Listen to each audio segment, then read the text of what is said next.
Siapa di sini yang nggak pernah kena virus malas? Pasti semua pernah, bahkan orang-orang super sukses pun kadang pengen rebahan aja seharian.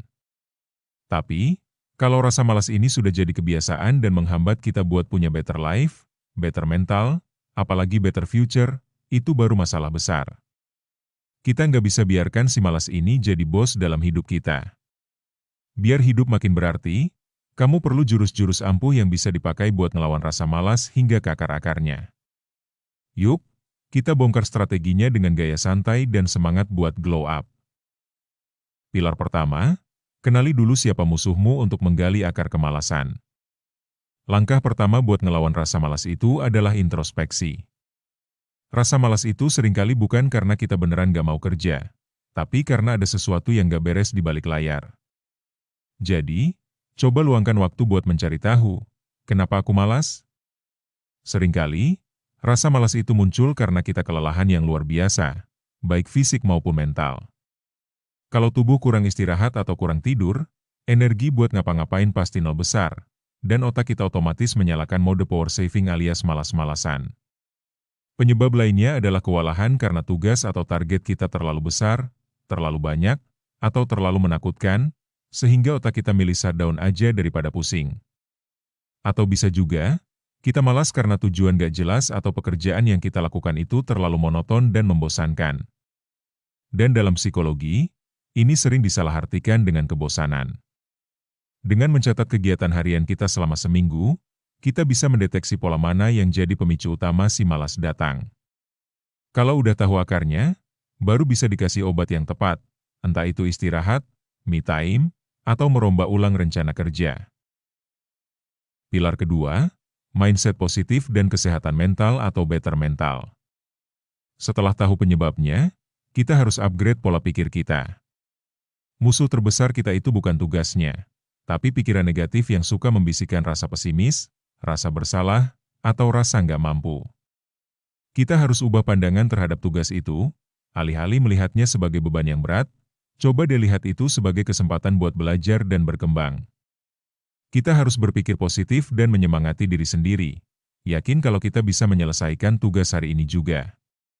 Salah satu cara ampuh dari psikologi adalah mengingat mimpi-mimpi atau goals yang sudah kita rencanakan setiap malam. Ingat effort yang sudah kita keluarkan, ingat orang-orang yang kita sayangi, dan yakinkan diri kalau nggak ada hasil yang mengkhianati proses. Ini akan meningkatkan motivasi intrinsik kita. Selain itu, perawatan mental dan fisik harus seimbang. Tidur yang cukup, sekitar 7-9 jam per malam, itu wajib, karena tidur adalah charger paling ampuh buat otak dan energi kita.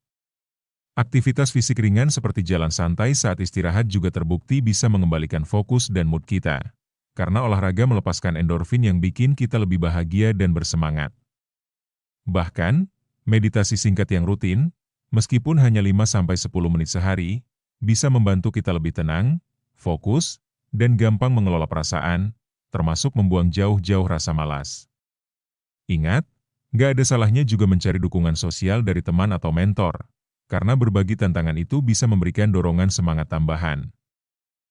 Pilar ketiga, taktik anti prokrastinasi untuk better life. Oke, kalau mental dan energi sudah on, sekarang kita masuk ke taktik battle buat ngelawan si kebiasaan menunda atau prokrastinasi yang sering banget beriringan dengan rasa malas. Jangan biarkan tugas terlihat menakutkan. Strategi paling jitu adalah memecah tugas besar menjadi langkah-langkah kecil yang mudah dikelola. Misalnya, tugas menulis laporan akhir dipecah jadi mencari 3 sumber data hari ini dan menulis pendahuluan besok pagi. Ini akan menciptakan momentum, karena setiap langkah kecil yang selesai akan memberi kita rasa puas dan memicu hormon dopamin yang memotivasi kita buat lanjut ke langkah berikutnya. Kalau lagi buntu banget dan malasnya nggak ketulungan, coba pakai teknik 5 menit. Janjikan pada diri sendiri, aku akan kerja cuma 5 menit, setelah itu aku boleh berhenti kalau memang masih malas. Ajaibnya, biasanya setelah 5 menit kita sudah terlanjur masuk flow kerja, dan keinginan untuk berhenti itu hilang dengan sendirinya. Taktik lain adalah mengerjakan hal yang sulit di pagi hari atau di saat kita paling produktif. Setelah tugas paling berat selesai, tugas-tugas berikutnya akan terasa jauh lebih ringan. Supaya nggak gampang kena distraksi, ciptakan lingkungan kerja yang kondusif. Matikan notifikasi ponsel, tutup tab yang nggak penting di laptop, dan pastikan meja kerja kita rapi. Kita juga bisa menggunakan teknik Pomodoro, yaitu kerja fokus selama 25 menit, lalu istirahat sebentar 5 menit. Pola kerja terstruktur ini membantu menjaga fokus dan mencegah mental fatigu. Jangan lupa juga, hadiahi diri sendiri atau self-reward setiap kali kita berhasil menyelesaikan satu milestone atau tugas yang sulit, sekecil apapun itu. Hadiah kecil seperti ngopi enak atau nonton satu episode serial favorit, bisa jadi motivasi tambahan yang manis. Pilar keempat, membangun rutinitas dan masa depan atau better future. Melawan kemalasan itu bukan sprint, tapi maraton seumur hidup. Kuncinya adalah disiplin dan konsistensi, yang dibangun dari kebiasaan kecil.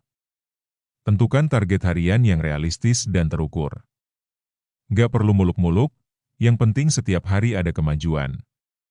Susun rencana kegiatan harian atau to-do list berdasarkan prioritas, dan buat deadline untuk diri sendiri. Kalau kita nggak terorganisir, celah buat bermalas-malasan itu akan selalu ada. Selain itu, menghindari sikap perfeksionis itu penting banget. Mengincar kesempurnaan malah sering bikin kita takut memulai, karena kita takut hasilnya nggak akan sempurna. Ingat, lebih baik hasil yang nggak sempurna tapi selesai, daripada hasil yang sempurna tapi cuma ada di kepala. Terakhir, ubah gaya hidup kita secara total. Selain tidur cukup, pastikan asupan makanan kita bergizi dan kaya energi, yaitu tinggi protein, rendah gula. Tubuh yang gak bugar adalah undangan terbuka buat rasa malas. Dan kalau rasa malas itu muncul karena kebosanan terhadap rutinitas yang itu-itu saja, coba deh lakukan hobi atau cari suasana baru. Misalnya pindah tempat kerja ke kafe atau perpustakaan sesekali. Melakukan hobi terbukti bisa mengurangi stres, meningkatkan kebahagiaan, dan mengembalikan semangat hidup. Intinya, melawan rasa malas itu adalah tentang mengambil kendali atas diri kita sendiri. Itu bukan berarti kita harus jadi robot yang gak boleh istirahat, tapi itu berarti kita memilih untuk bertindak meskipun gak punya mood untuk melakukannya. Perubahan kecil yang dilakukan secara konsisten hari demi hari akan membawa dampak besar pada better life dan better future. Yuk, mulai dari sekarang, paksakan diri buat bergerak, walaupun cuma 5 menit. Suka sama videonya? Lanjut dengan like dan subscribe biar kamu bisa terus nambah ilmu serta wawasan baru.